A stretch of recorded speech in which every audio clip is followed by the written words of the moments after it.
let's go to our Huntington Bank highlights of the game and kind of take you through this one. Our post-game report brought to you by Huntington Bank, Corner Dental, ProMedica, and by Metzger's Printing and Mailing.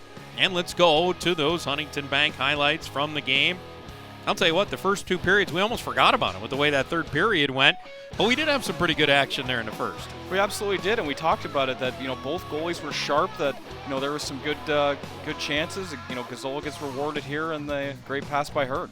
And we talked to Randy after two periods, and he said, hey, we made eye contact there. I knew he was going to give me that puck, and he was ready for it, no question. But then Fort Wayne came back, power play goal on that kind of deflection that helped them out, tied the game at 1.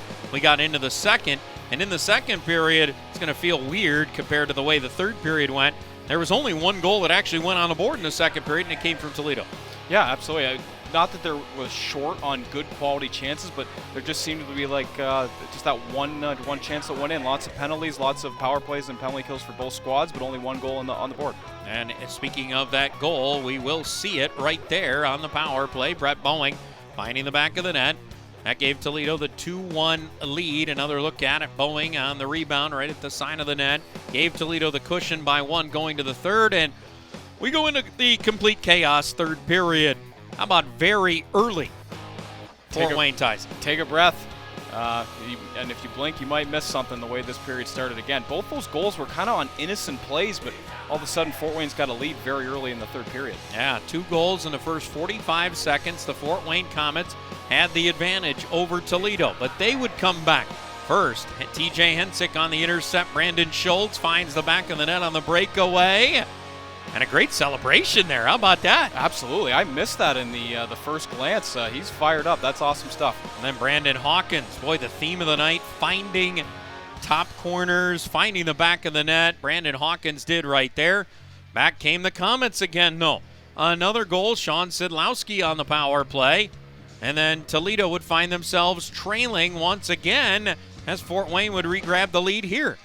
Yeah, absolutely. We talked about it a bunch during the broadcast. Man in the middle on the power play was crucial.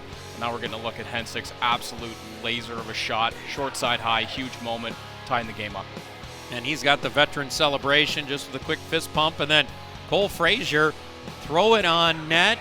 And it looked like Kalina started to move out and then maybe deflected in off of him. Yeah, realistically, that puck looks like it might have went a little wide, and I think Kalina got kind of handcuffed with it to let it go wide and trust himself that it was going to go into the corner, sticks his blocker out, catches the inside of it, and ends up behind him.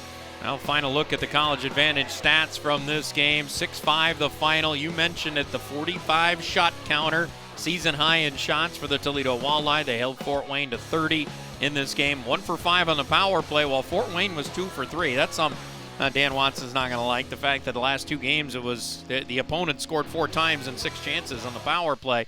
But those kind of stretches are going to happen. But overall, you like that right column there because Toledo did what they needed to do to get the win.